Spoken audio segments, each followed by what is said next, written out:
Glória a Deus. Aproveitar que você já está de pé. A paz do Senhor, amados. Quero dizer que sou grato a Deus por mais uma vez, por mais uma oportunidade que o Senhor nos dá, o privilégio de estarmos juntos em sua presença, na sua casa. Quantos gostaria de poder estar aqui nessa noite? Eu agradeço porque eu sei o quanto nos últimos dias, nos últimos tempos, tem sido difícil para mim estar mais presente na casa do Senhor. Mas nesses dias agora o Senhor tem me abençoado, vai me dar mais tempo de poder estar com os irmãos.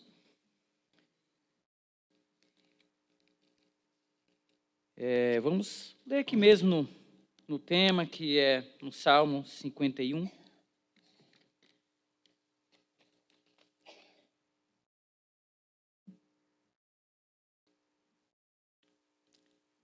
Salmo 51, eu vou ler a partir do 1 até o 12.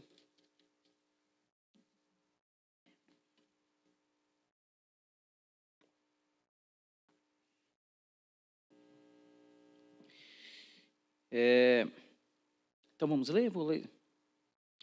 Tem misericórdia de mim, ó Deus, segundo a sua benignidade. Apaga as minhas transgressões, segundo as multidões das tuas misericórdias. Lava-me completamente da minha iniquidade e purifica-me do meu pecado. Porque eu conheço as minhas transgressões e o meu pecado está sempre diante de mim. Contra ti somente pequei e fiz o que os teus olhos é mal, para que seja justificado quando falares e puro quando julgares. Eis que em iniquidade fui formado, e em pecado me concebeu minha mãe.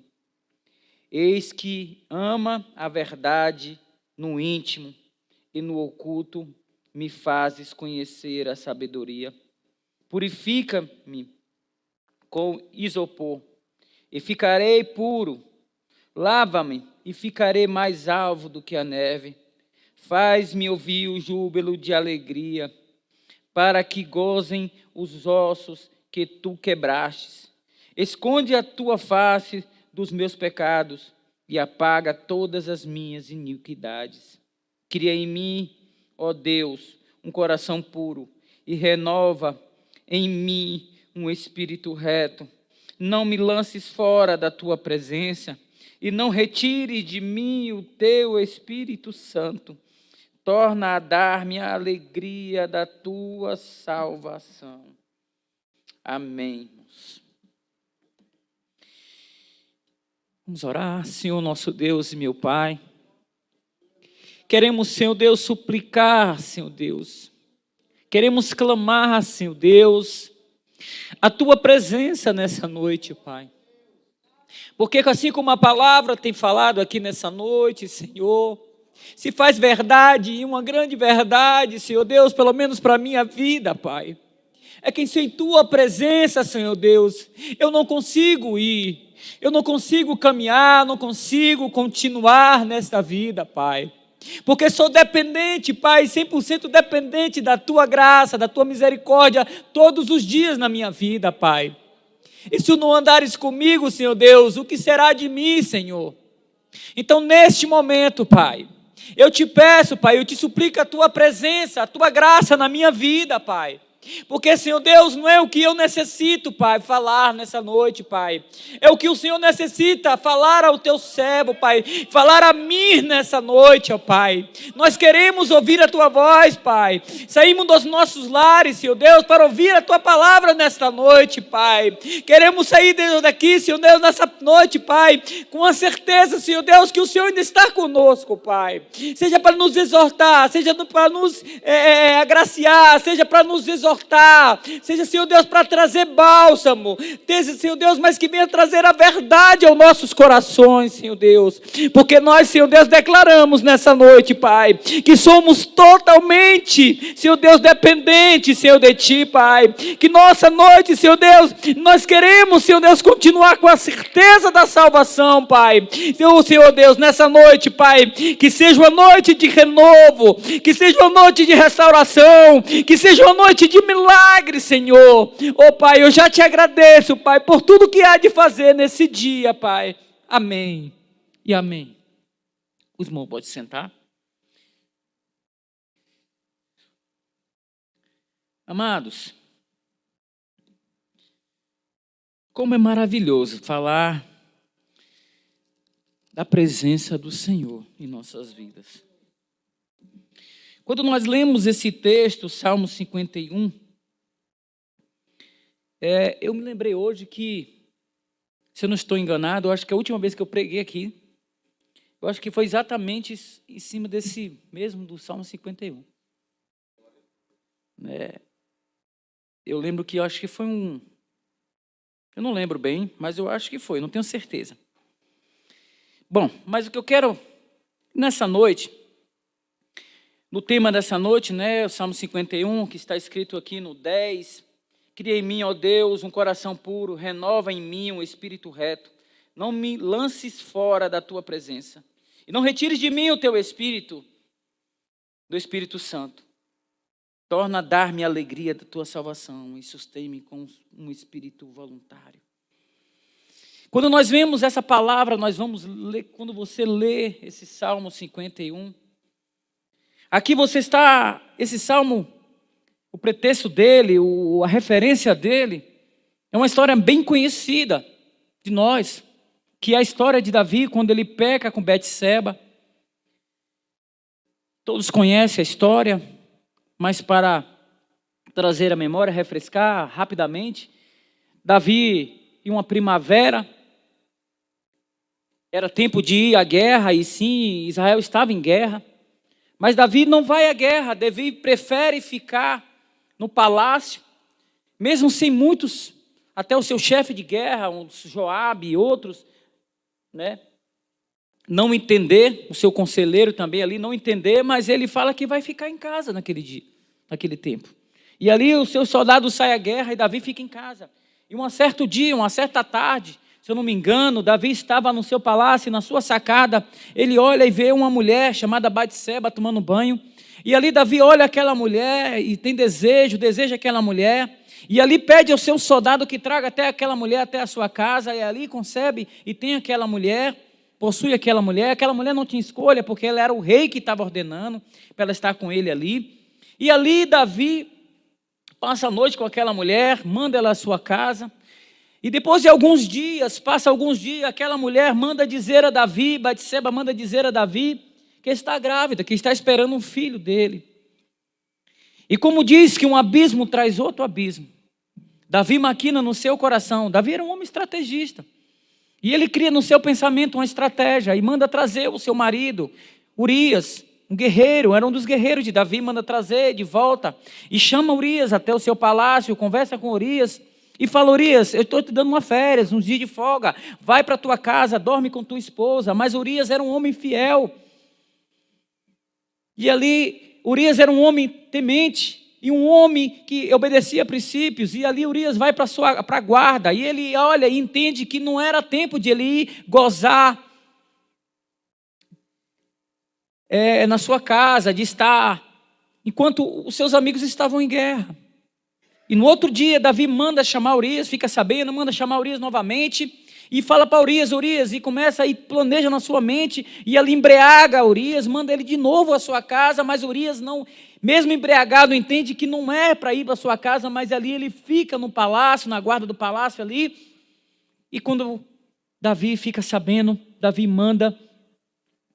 maquina na sua cabeça outro abismo, e manda Urias para a frente de guerra. E o próprio Urias é quem leva a sua sentença de morte. Mas ele nem vê a correspondência porque ele era um homem fiel.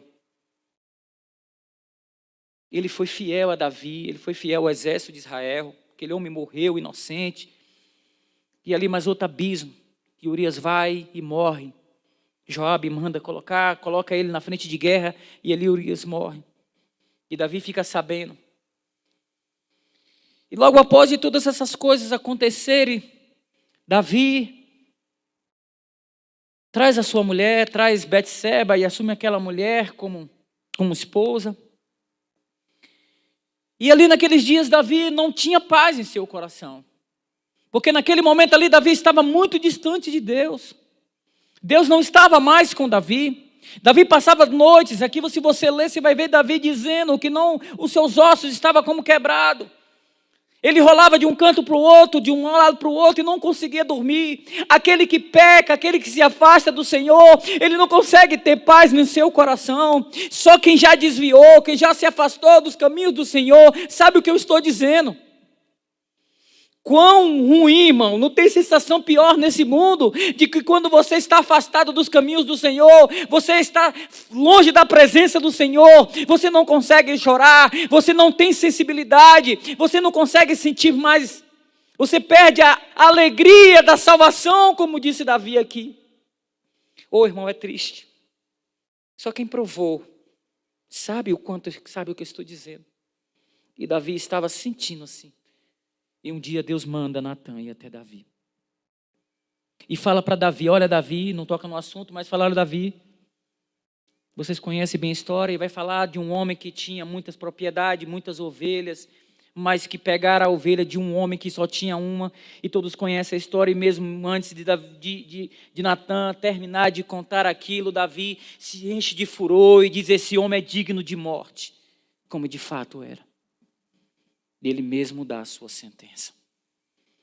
E ali Natan vai colocar o dedo na cara de Davi, com toda a autoridade, e dizer, olha Davi, esse homem é tu. Mas o que me admira ali naquele momento, é que Davi ali naquele momento, ele vai realmente reconhecer, chegou o momento de tratar com Deus. E Davi naquele momento ele vai receber aquela palavra, e Davi naquele momento ele não vai justificar o seu erro, ele reconhece realmente que pecou contra Deus, ele realmente reconhece que precisa de se arrepender, ele reconhece que precisa ser mudado, ele reconhece que precisa fazer algo, mas ele não queria mais era viver da maneira que ele estava vivendo, longe da presença do Senhor. E quando nós lemos essa palavra e vemos essas coisas acontecerem aqui, quando eu estava lendo aqui, me veio o pensamento em algumas histórias da Bíblia. Entre umas delas, me veio o pensamento a Sansão, que foi um homem usado por Deus, que tinha tudo para ser o maior homem da Bíblia. Porque era um homem que além do Espírito Santo de Deus, além do Espírito de Deus, estava com ele. Sansão era um homem que tinha uma força física, que chega a matar 1000 homens com a queixada de um jumento. Andava com Deus. Mas em algum momento Sansão começa a deixar de estar andando com Deus. E naquele momento Sansão fracassa. O pecado toma conta de Sansão. E Sansão olha um certo dia e diz, eu vou levantar e vou vencer mais uma vez. Mas assim como Davi, o Espírito Santo de Deus já não estava mais com Davi. A presença de Deus já não estava mais na vida de Sansão. E quando também me lembro, acredito que deve ter já até sido tema de alguém ter trazido alguma mensagem, porque é uma das mais que marca a nossa vida, que é a história de quando o povo de Israel estava caminhando no deserto, Moisés conduzindo aquele povo a Canaã, e um dia, em um tempo, Moisés sobe até o monte para falar com Deus, e ali para receber as tábuas, os mandamentos, e o povo fica ansioso, o povo fica inquieto, o povo, como se nos dias de hoje, o povo está inquieto, uma ansiedade tremenda, não consegue mais acreditar em Deus, não consegue esperar em Deus, não crer mais na promessa, começa a se despir, começa a procurar outras coisas, começa a procurar outros deuses, e começa um tal de não tem nada a ver, tudo, e começa a inventar coisa, assim como naquela época, o povo hoje, as igrejas, algumas igrejas, não vou citar nome, mas algumas igrejas começam começa a inventar coisa, artifício para adorar, e começa a colocar Deus como segundo Deus, eu não sei, mas começa a idolatrar algumas coisas, começa a idolatrar alguns deuses, e começa a deixar Deus como segundo plano. E nós vimos ali que eles estavam tão ansiosos. Moisés não volta, Moisés demora. Talvez muitos estão achando que Deus está demorando, que Jesus está demorando para buscar a sua igreja. Ei, meu irmão, quero te dizer nessa noite, Jesus sabe o tempo certo. Nós temos que estar preparados. Não é todo dia, não é todo ano, não é todo, mas devemos estar prontos a todo momento, esperando, porque a volta de Jesus está iminente. Jesus está às portas. Nós temos visto como nos últimos momentos Deus está às portas. Nunca temos visto tanta abominação, tanto pecado. E aquele povo ali não teve mais paciência de esperar por Moisés. E ali chama o seu irmão Arão e começa a criar um Deus e começa a adorar outro Deus. E ali começavam a festejar, começavam a adorar outros deuses. E o próprio irmão de Moisés. Mas o que me chama a atenção é algumas peculiaridades, algumas coisas parecidas, tanto na vida de Davi, como na vida de Sansão, e como ali naquele povo de Israel. O primeiro ponto que eu quero que você perceba, é que ambos, assim como Davi era um homem, um moço, que vivia nas malhadas, cuidando de ovelhas. Um homem que não era, aos olhos humanos, não era ninguém. Era um simples menino. Mas Deus pega Davi de lá das ovelhas, traz e faz dele um guerreiro. Depois Deus faz dele um homem de guerra. Depois Deus traz, entrega vários exércitos na mão de Davi. E por fim Deus entrega um reinado a Davi. Também entrega muitas riquezas, entrega muitas mulheres, entrega autoridade, entrega muitas coisas a Davi. Quantos milagres foi feito para Davi chegar até aquele momento, mas mesmo assim, Davi peca contra Deus. E Davi pecou contra Urias, Davi pecou contra a sua família, Davi pecou contra o povo de Israel, Davi pecou contra o seu próprio corpo, contra as suas esposas, contra a esposa de Urias. Mas quando Davi cai em si, ele vai dizer: pequei contra ti pequei. Não importa o seu pecado, meu irmão. Não importa se você pecou contra o fulano, beltrano, ciclano, mas tão somente antes mesmo de pecar contra alguém, você está pecando contra Deus. Você está pecando contra o teu Deus. Por isso que um dia lá, o jovem José, quando falou de pecar, a mulher de Potifar chama ele e ele fala assim: não, jamais vou pecar contra o meu Deus. E ali naquele momento ali a gente vê Davi, Sansão a mesma coisa. Sansão era um homem que Deus deu força que não deu a nenhum homem. Você vai ver na Bíblia, nenhum homem teve a força que Sansão teve. Deus levantou Sansão de uma mulher estéril para ser o livrador de Israel. Aquele homem viu milagre, Deus fazer grandes milagres através da vida dele. Mas aquele homem negligenciou os princípios de Deus, que Deus dará a ele. E aquele homem peca. Não foi diferente no povo de Israel. O povo de Israel vivia em cativeiro 400 anos, em escravidão. Mas Deus tira aquele povo ali do Egito, leva aquele povo, conduz. Meu irmão, a gente ouve essa história e parece ser uma historinha tão engraçadinha, tão bonitinha. Ver Deus fazer o povo atravessar o mar. Só que conhece o mar e vai em frente ali. Às vezes nós temos medo de ir até adiante, às vezes 10, 15 metros. Mas o povo atravessou o mar a pés seco. Grande milagre Deus fez conduzindo aquele povo. Todas as manhãs, todas as noites, todas as manhãs tinha maná, todas as noites tinha nuvem de fogo, tinha nuvem pelo dia para o povo ficar na sombra, tinha coluna de fogo para proteger o povo do frio. Grandes milagres Deus entregou aquele povo na caminhada ali, mas o povo Um simples momento que Moisés sobe um monte, eles começam a ficar ansioso e peca contra Deus. E em todas essas, irmão. E a segunda coisa é que assim como Davi, que percebe quando ele peca, naquele momento que ele está em pecado. Primeiro, Sansão. Sansão, quando ele está ali, e o Senhor era com Sansão. Sansão tinha força, ele vencia o exército, ele carregava os portões da cidade, mas não era um portãozinho pequeno como a gente pensa aqui, era um portão maior do que essa frente da igreja aí. Carregava nas costas, vencia 1000 homens. Mas Sansão, naquele momento, quando ele viu, ele falou assim: vou me levantar mais uma vez e vou vencer. Mas a palavra de Deus diz que Sansão não sabia que o Espírito de Deus não estava mais em Sansão. Eu te pergunto, irmãos, você consegue se imaginar na sua vida sem o Espírito Santo de Deus na sua vida? Em Romanos vai dizer, se Deus é por nós, quem será contra nós? Mas se nós invertermos isso aí e dizermos, se Deus é contra nós, quem será por nós? Quem poderá nos livrar? Quem poderá nos livrar? Eu olho para mim todos os dias e choro e falo para o Senhor, Senhor, o que será de mim sem a Tua presença?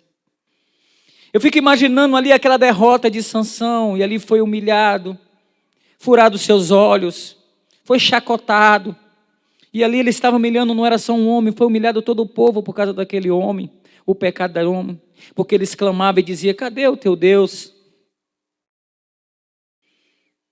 E quando nós olhamos lá para o povo de Israel, que nós olhamos lá para o povo de Israel e olhamos e vimos que ali, quando eles pecaram, que Moisés chega, que vê aquele povo em pecado, Moisés fica muito irado e quebra ali as tábuas e olha para aquele povo e vai até a Deus e Deus vai dizer assim, olha Moisés, e Deus naquele dia diz que muitos morreram à espada, aqueles que quem está comigo venha, quem não estava, todos foram mortos, que pecado, idolatraram, e o povo estava murmurando.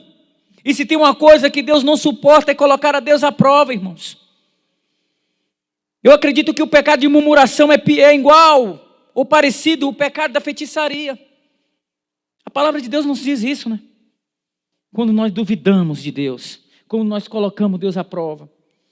E se Deus mandou você aguardar, irmãos, se Deus ainda não chegou no teu milagre, se ainda você está buscando uma resposta de Deus, deixa eu te dizer nessa noite, se Deus ainda não respondeu, é porque não é o tempo ainda dele responder. Mas se Deus não respondeu, continua clamando, continua adorando, porque ele ao tempo certo vai te responder.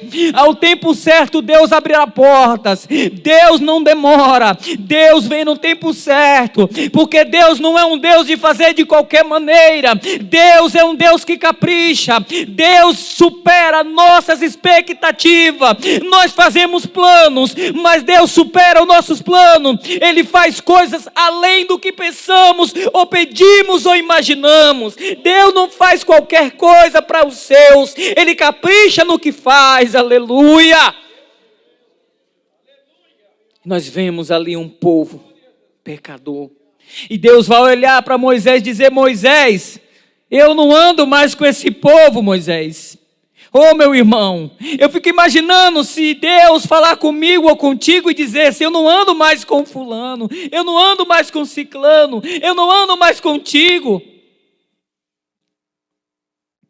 E Deus disse a Moisés, Moisés, eu não ando mais com esse povo. Porque se eu andar com esse povo, eu vou matar esse povo. Esse povo é muito desobediente, esse povo é muito pecador. E Moisés vai dizer ao Senhor. E Deus vai dizer a Moisés, na verdade, vai dizer, Moisés, eu não vou caminhar mais com esse povo. Vou fazer o seguinte, para não dizer que eu vou... E ele pensou em destruir o povo. E é a primeira vez que eu vejo na Bíblia alguém aconselhar Deus. Para muitos pode ser uma heresia, irmãos. Mas naquele momento ali, Moisés, eu acho que Deus viu ali o amor de Moisés pelas vidas. E naquele momento Deus queria destruir o povo. Falou assim, eu vou destruir esse povo, Moisés. Não dá mais. Vamos fazer outro.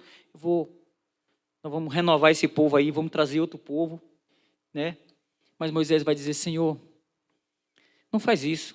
Se tu fizeres isso, vão dizer que o Senhor trouxe eles para matar ele aqui. Então ele vai dizer assim: então tá bom, Moisés, eu vou mandar um anjo, vou mandar anjos com você. Vou mandar anjo, vai caminhar com você, vai mandar milagre, vai mandar maná, o anjo vai providenciar tudo aquilo que você vai precisar, Moisés. Ele falou: Senhor, o anjo é bom. E realmente é, irmãos. Quando Deus manda um anjo acampar ao nosso redor, é bom. Porque a palavra de Deus vai nos dizer lá em Isaías, no rei Isaías, eu acho, eu não lembro o nome do rei. E Deus ali, um único anjo, vai matar um exército todinho.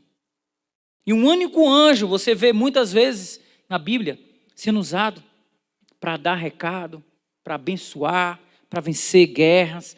Então o anjo é maravilhoso, irmãos, andar com você. Se o Deus mandar um anjo com você, é bênção. Mas o anjo, irmão, não substitui a glória de Deus na nossa vida. Um anjo não pode substituir, meu irmão. Um anjo não pode substituir o Espírito de Deus em nossas vidas.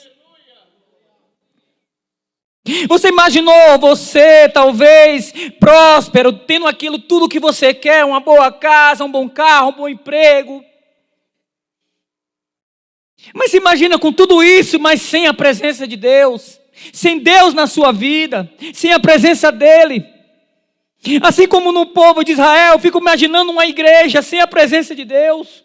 Um povo, uma igreja, ou alguém que vem adorar. Quando você vê alguém cheio da presença de Deus, que pega o microfone aqui e começa a louvar, por mais simples que seja, por mais que as palavras não sejam bonitas, por mais que a sua voz não seja bonita, não seja alguém que tenha técnica de voz, mas quando ele tem a presença de Deus, você não consegue suportar as lágrimas, você não consegue suportar a emoção, você começa a se derramar na presença dEle, porque quando a presença de Deus está, meu irmão, as coisas mudam, o mundo se renova. Quando estamos na presença dEle, tudo melhora.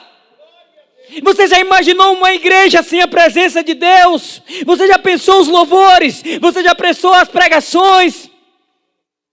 O que pode destruir uma igreja não é se é pequena, se é grande, se tem homens pregadores, se tem bancos bonitos, se tem, não importa, irmão, o que importa é se a presença de Deus está na casa dEle. O que pode derrotar uma igreja, ou um povo, ou alguém, é a ausência da presença de Deus. Aleluia. Quantos estão brincando, irmãos? Quantos estão se afastando de Deus? E Davi, deixei por último, e quando Davi é repreendido por Natã. Davi, ele tinha riqueza, ele tinha palácio, ele tinha homens para vencer. Diz que uma certa vez Davi queria beber uma água das fontes lá dos filisteus. Diz que os valentes falaram, correram lá e venceram e lutaram e tal, e trouxeram um cacimbo de água para Davi. Olha só, irmãos, quem tem um exército desse? Davi tinha mulheres, quantas quisesse. Davi tinha riqueza, Davi tinha poder, Davi tinha muita coisa. Mas quando Natã repreende Davi, Davi vai até a Deus, ele vai dizer, Senhor, não retires de mim o teu espírito. Ele não temeu, irmão, perder os seus filhos, ele não temeu perder o seu reinado, ele não temeu perder a sua riqueza, ele não temeu perder nada disso, irmãos. Mas a única boca que ele fala, Senhor, não retire de mim o teu espírito. E quando você vê aquele, ele fala assim, Senhor, me renova, Senhor Deus, me traz de volta a alegria da salvação. Eu sei que é triste dizer, mas muitos hoje em dia vêm para a casa do Senhor, até vêm para a igreja, mas não conseguem sentir mais a alegria da salvação. E quando eu digo, irmão, não quero mais ser santo do que ninguém, eu não quero dizer, não quero julgar ninguém. Mas acontece, irmão, quando nós olhamos para Davi, quando nós olhamos para Sansão, quando nós olhamos para o povo de Israel, não era um povo comum, mas era um povo de Deus, era alguém que servia a Deus. E quando eu olho, irmão, eu olho para dentro de mim mesmo, irmãos. Algum tempo atrás eu tive que olhar para dentro de mim mesmo, fazer uma autorreflexão. E dizer, meu Deus, o que está acontecendo, Senhor? Eu não consigo mais sentir a Tua presença, Deus. Eu venho para a Tua casa, eu vejo os louvores, eu vejo pessoas falando em línguas estranhas. Eu vejo essas coisas acontecendo na vida de outros, mas eu vejo que eu não sinto mais. Às vezes eu olho para mim e falo, o que eu estou fazendo aqui? E às vezes eu sinto que eu venho para a tua casa como legalidade, como tenho que vir aqui para alguém me ver, e dizer assim, o irmão está vindo para a igreja, o irmão está aqui, o irmão não sumiu da igreja não, o irmão está ali, eu vou porque alguém vai me ver, o pastor vai me ver que eu fui na igreja hoje. Quantos estão assim, irmãos? Quantos estão vivendo assim? Estão se conformando em viver na superfície, estão se conformando em viver na superfície, na margem do rio. Mas eu tive que buscar o Senhor. Eu falei, o Senhor, não sei o que fazer, mas eu vou te buscar. E comecei a buscar o Senhor mesmo na madrugada. E começava a buscar a 5 minutos. Eu ajoelhava e voltava para a cama. Mas eu falei, o Senhor, eu vou tentar assim mesmo. Eu vou para assistir. Acordava, o relógio despertava. Tinha dia que despertava. Eu falei, cala a boca. Despertador desligava.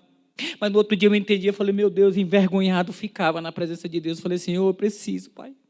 Eu não quero mais viver assim, Senhor Deus. Do jeito que está, daqui a pouco eu vou começar a pecar e vou fracassar, Senhor. Assim como muitos fracassaram, irmãos. Eu sei que é triste dizer isso, irmão, mas a gente clama ao Espírito do Senhor. Clama nessa noite por muitos. Talvez está como Naamã, um homem de guerra, general de guerra, honrado, respeitado. Diz que naquela época não existia um exército maior do que o exército. Que Naamã era chefe do exército. Eu dizia que Naamã era um homem respeitado, honrado, talvez de honras. De alguém olhar para ele e dizer, esse é um homem de Deus, esse é um homem que prega, que canta, que fala bonito. Mas quando ele chegava na sua intimidade, dizia que Naamã, porém, a Bíblia diz, porém, Naamã era leproso. E eu me sentia assim, irmão. Eu me sentia um leproso, irmãos. E eu tive que fazer uma autoanálise da vida. E às vezes, eu cheguei um dia, ouvi uma palavra como essa. Eu falei assim, eu preciso mudar de vida. Eu preciso mudar meu nome. Eu preciso mudar. Eu tenho que fazer uma autoanálise e entender o que está me te afastando da presença de Deus, irmãos. É o que nós precisamos fazer. É procurar entender o que está nos afastando da presença de Deus. Às vezes são coisas pequenas, irmãos. Um dia desse eu estava num local e alguém pregando e alguém falou assim, olha, você que tal, e essas pequenas coisas vão te afastando de Deus, até mesmo na sua casa, um gato net. Eu falei, opa, na mesma hora, irmão, o Espírito Santo de Deus falou comigo. E as pequenas coisas, irmãos. Um simples negocinho daquele TV Box, né, que fala, talvez até um dos irmãos tenha, mas aquilo ali me incomodou no meu coração, irmãos. Coisas pequenas, irmãos. Porque coisas pequenas vão trazendo outras coisas. Vão trazendo um abismo pequeno, vai trazendo outro abismo. E às vezes coisas pequenas, irmão, que não vamos deixando de ser honesto. Deixamos de ser puro na presença de Deus. Deixamos de estar na presença de Deus, irmãos. E quando nós olhamos, que nós chegamos no Santo dos Santos, que nós te ajoelhamos na presença deles, quando nós começamos a entrar, o diabo vem, pega na sua camisa e puxa assim, diz, ei, está lembrado disso aqui que tu está fazendo errado? Está lembrado desse golpe que tu deu lá não sei aonde? Está lembrado disso aqui que tu está fazendo lá em tal lugar? Está lembrado do que tu está assistindo? Tu está lembrado disso aqui? Então são essas pequenas coisas, irmãos.